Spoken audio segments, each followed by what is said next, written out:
Hello friends, எல்லாருக்கும் வணக்கம். இன்னைக்கு நம்ம நிக்கிஸ் கிச்சன்ல சத்தான உளுந்து லட்டு எப்படி செய்யறதுன்னு பார்க்கலாம். உளுந்து உருண்டைன்னு கூட சொல்லுவாங்க. இது சாப்பிட்றதுக்கு ரொம்ப ஹெல்தி அண்ட் இது செய்யறது ரொம்ப ஈஸி, நல்லா ருசியாகவும் இருக்கும். இப்போ இதை எப்படி செய்யறது அப்படிங்கிறத பார்த்துடலாம். வீடியோக்குள்ளே போகிறதுக்கு முன்னாடி நீங்கள் நம்ம சேனல் நிக்கிஸ் கிச்சனுக்கு சப்போர்ட் பண்ணணும் அப்படின்னு நினச்சிங்கன்னா ப்ளீஸ் நீங்கள் செய்ய வேண்டியதெல்லாம் ஒன்று தான், நம்ம சேனலை சப்ஸ்கிரைப் பண்ணிக்கோங்க. சப்ஸ்கிரைப் பண்ணதுக்கு அப்புறமா வர பெல் சிம்பளையும் மறக்காமல் கிளிக் பண்ணிக்கோங்க. அப்போ தான் நான் இனிமேல் போடுற வீடியோஸோட அப்டேட் உங்களுக்கு உடனுக்குடனே ஒரு நோட்டிஃபிகேஷனாக வரும். என்னோட எல்லா வீடியோவையும் நீங்கள் மிஸ் பண்ணாமல் பார்க்கலாம். இப்போ குயிக்காக லட்டு எப்படி செய்கிறது அப்படிங்கிறத பார்த்துடலாம். இந்த உளுந்து லட்டு செய்கிறதுக்கு முதல்ல என்னென்ன தேவையான பொருள்னு பார்த்துடலாம். 1/4 கிலோ கருப்பு உளுந்து, தோல் நீக்காத முழு உளுந்தாக நான் எடுத்திருக்கேன். தோல் நீக்கின உளுந்துலையும் நீங்கள் இந்த லட்டு செய்யலாம், பட் தோல் நீக்காதது இன்னுமே ரொம்ப ஹெல்தி. அடுத்ததான் இதோட 250 கிராம் உளுந்து எடுத்துருக்கிறதுனால 200 கிராம் வெல்லம் எடுத்திருக்கேன். இது இனிப்பு கொஞ்சம் கம்மியாக இருக்கும். நீங்கள் வேணால் ஈக்குவல் குவான்டிட்டி சேர்த்திங்கன்னா இனிப்பு கொஞ்சம் கூட இருக்கிற மாதிரி இருக்கும். உங்களுக்கு பிடிச்சா அப்படி கூட சேர்த்துக்கலாம். 200 கிராம் வெல்லம், இதை லைட்டாக பொடிச்சு வச்சுருக்கிறேன். அதோட ஒரு 2 டேபிள் ஸ்பூன் பொட்டுக்கல்ல, கூடவே 2 டேபிள் ஸ்பூன் நெய் எடுத்திருக்கேன், உருக்கி எடுத்து வச்சுருக்கிறேன். அப்புறமா ஒரு 200 மில்லி பால் வச்சுருக்கிறேன். இது நம்ம முழுசாக பயன்படுத்த மாட்டோம். நம்ம உருண்டை பிடிக்கும்போது எவ்வளோ தேவையோ அவ்வளோ மட்டும் நம்ம பயன்படுத்திக்கலாம். சூடு பண்ணி ஊற்றி வச்சுருக்கிறேன். அதோட கடைசியாக நல்லா இதுக்கு வாசனை கொடுக்கறதுக்கு ஏலக்காய் நம்ம சேர்த்துக்க போகிறோம். ஏலக்காய் இந்த உளுந்தோடவே போட்டு நம்ம லைட்டாக வறுத்துட்டு அரைச்சிட போகிறோம்.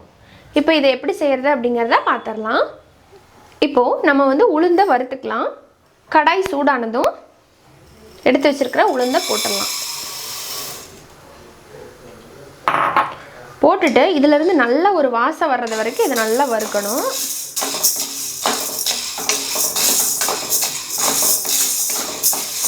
அதோடவே நம்ம எடுத்து வச்சோம் இல்லைங்களா ஏலக்காய், அதையும் போட்டு வறுத்தரலாம். ஸோ இப்போ பாருங்கள், உளுந்து நல்லா வறுபட்டுருச்சு, நல்லா வாசம் வருது. அதே நேரத்தில் லைட்டாக அங்கங்கே பருப்பு சட சடன்னு வெடிக்க ஆரம்பிக்குது. ஸோ இந்த ஸ்டேஜ் கரெக்டாக இருக்கும். இப்போ நம்ம இதை வேறு பிளேட்டுக்கு மாற்றி ஆற விட்டுடலாம். இப்போ திரும்ப அதே பேனில் நம்ம எடுத்து வச்சுருக்கோம் இல்லைங்களா பொட்டுக்கல்ல 2 டேபிள் ஸ்பூன், அதையும் போட்டு லேசாக வறுத்துக்கலாம்.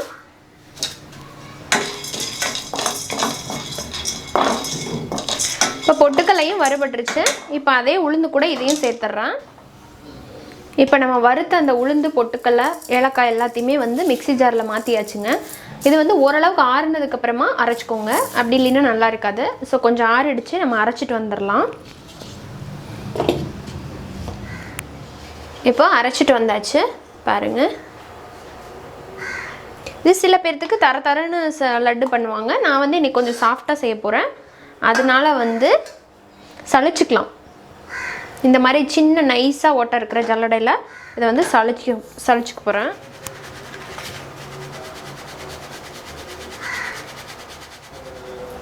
இப்போ நம்ம சளிச்ச மாவு இருக்கு இல்லைங்களா, அதை திரும்ப மிக்ஸி ஜாரில் சேர்த்துக்கிறேன். மிக்ஸி ஜாரில் சேர்த்துட்டு அதோடவே நம்ம வெல்லம் எடுத்து வச்சுருந்தோம் இல்லைங்களா,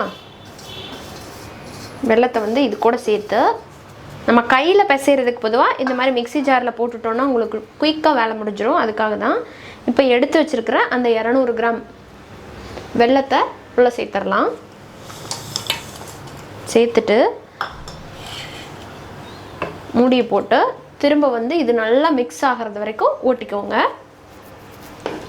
இப்போ அரைச்சி எடுத்துகிட்டு வந்துட்டேன்.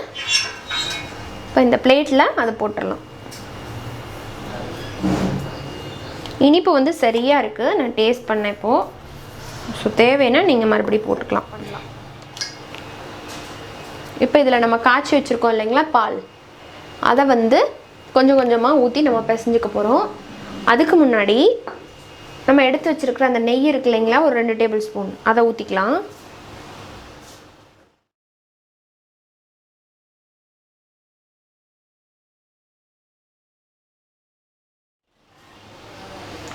நீங்கள் பால் சேர்க்காமல் முழுசாக நெய்யை ஊற்றி பிசைகிற மாதிரி இருந்தாலும் பிசையலாம், அதுவும் ரொம்ப நல்லாயிருக்கும்.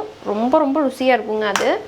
பட் நெய் கம்மியாக யூஸ் பண்ணணும் அப்படின்னு நினைக்கிறவங்க நீங்கள் இந்த மெத்தட் ஃபாலோ பண்ணிக்கலாம். பால் ஊற்றி பிசைஞ்சிக்கலாம். அப்படி இல்லைன்னா வெல்லத்தை வந்து பாகு காய்ச்சி கூட செய்வாங்க, அது இன்னொரு மெத்தடு.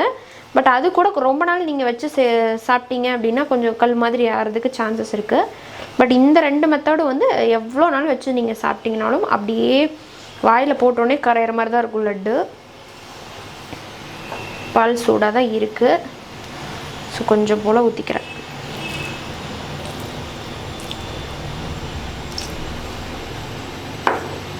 கொஞ்சமாக ஊற்றி உங்களுக்கு எவ்வளோ தேவையோ அவ்வளோக்கு மட்டும் பார்த்து ஊற்றிக்கோங்க, ரொம்ப ஊற்றிடாதீங்க. அந்த உளுந்து, நெய், ஏலக்காய், அப்பப்பா வாசம் செம்மையாக இருக்குது. வீடு ஃபுல்லாக அதே வாசமாக தான் இருக்குது. பால் பார்த்திங்கன்னா இதுக்கு அதிகபட்சம் ஒரு 3லேருந்து ஒரு 4 டேபிள் ஸ்பூன் பால் தான் தேவைப்பட்டது. அவ்வளோதாங்க. அதுக்குள்ளேயே சூப்பராக நமக்கு உருண்டை பிடிக்கிற பக்குவத்துக்கு வந்துருச்சு. நெய் வந்து ஒரு 3 டேபிள் ஸ்பூன் அளவுக்கு ஊற்றிருப்பேன், அவ்வளோதான். பாருங்கள், இந்த ஸ்டேஜ் வந்துருச்சு. இப்போ எடுத்து இப்படி பிடிக்கும்போது உருண்டைகள் கிடைக்கும் உங்களுக்கு. அது மாதிரி வந்ததுக்கப்புறமா கையில் வந்து லைட்டாக நெய் தடவிட்டு நீங்கள் உருண்டை பிடிக்க ஆரம்பிக்கலாம்.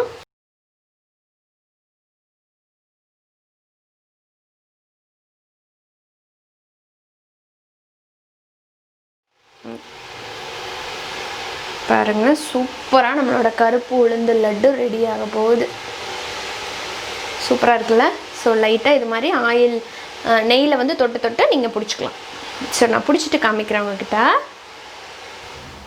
பாருங்கள், நம்மளோட உளுந்து உருண்டை சூப்பராக ரெடி ஆகிடுச்சு. பாருங்கள், நான் இன்றைக்கி கொஞ்சம் வந்து பாதாமையும் பிஸ்தாவையும் வச்சு கார்னிஷ் பண்ணியிருக்கிறேன். நீங்கள் வேணால் இதில் நட்ஸ் சேர்த்து நெய்யில் வதக்கி நட்ஸை உள்ளே சேர்த்து அதையும் உருண்டையாக பிடிச்சி சாப்பிட்லாம். ரொம்ப நல்லாயிருக்கும்.